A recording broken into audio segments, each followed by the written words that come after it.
are you going to be?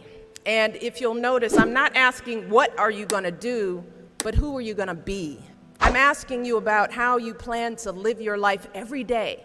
How are you going to respond when you don't get that job you had your heart set on? For all of you who are going to be teachers, what are you going to do if the students in your class next year just don't respond to your lessons? For all of you going into business, how will you react when your boss gives you a goal that feels way too high? See, these are the moments that define us.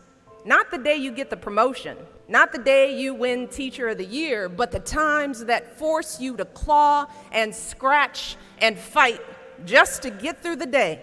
The moments when you get knocked down and you're wondering whether it's even worth it to get back up.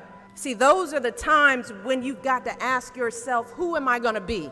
And I want to be clear, this isn't just some vague platitude about building character. In recent years, we've actually been seeing a growing body of research that shows that skills like resilience and conscientiousness can be just as important to your success as your test scores or even your IQ. For instance, West Point cadets who scored high on things like grit and determination were more likely to complete basic training than those who ranked high on things like class rank, SAT scores, and physical fitness.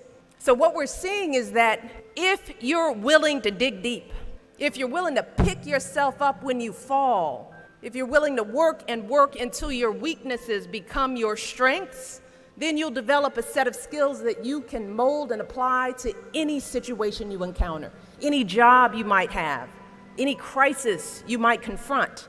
But you got to make that choice. And let me just share just a little secret before I end. As someone who has hired and managed hundreds of young people over the course of my career, whether it was during my time as a lawyer, as an administrator, as a university, a nonprofit manager, even now as First Lady, I have never once asked someone I was interviewing to explain a test score or a grade in a class. Never. I have never once made a hire just because someone went to an Ivy League school instead of a state school. Never. What I have looked for is what kind of person you are. Are you a hard worker? Are you reliable? Are you open to other viewpoints? Have you stepped outside of your own self-interest to serve others? Have you found a way to serve our country, whether in uniform or in your community? Again and again, I have seen that those are the qualities that I want on my team, because those are the qualities that move our businesses and schools and our entire country forward. And just understand this. Those are the qualities that you all already embody. They're the values you learned from your parents, from the communities you grew up in.